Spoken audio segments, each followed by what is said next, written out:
ako ng pagpaplano. Yung mga empleyado na papataas ang kilay. Bakit napapataas ang kilay? Kasi unang pumapasok sa kanila, dagdag trabaho naman yan. Right? Ganun talaga. Sa account management, guys, ako na magsasabi sa inyo mismo ngayon, madadagdagan trabaho nyo dito. But because, bakit nadadagdagan ka mo trabaho nyo? Kasi nga, negosyante ka na. Right? You are a junior CEO now. That's the account management model. Para kayong clone ni chairman. Ganun yun. Clone na kayo ni chairman. Right? You are overseeing the company now. Yun nga lang, ang forte nyo, sales. Do I make sense?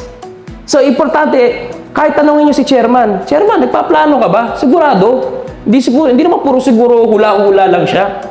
Right? At sa pagpaplano, guys, ako na mismo magsasabi sa inyo, isinusulat yan. Napakagaling mo na kapag sinabi mo sa akin, nagpaplano ko, but everything is in the mind. Wow, sana all, galing mo.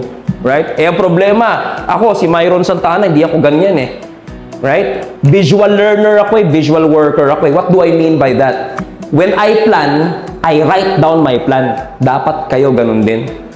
Kasi pag ang plano nyo nakasulat, nakadokumento, nakaput in writing, meron kayong mayat-mayang babalikan.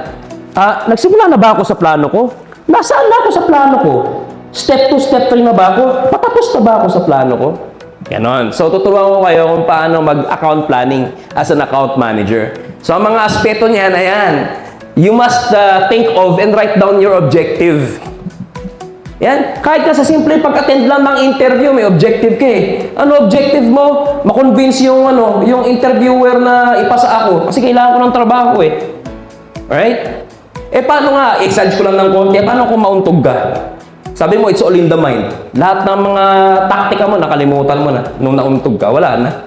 Eh, kung nakasulat yan, kahit mauntog ka, okay, documented. Okay? Yan. Follow top Filipino corporate trainer, speaker, consultant, facilitator, and coach, Mentor Myron for more.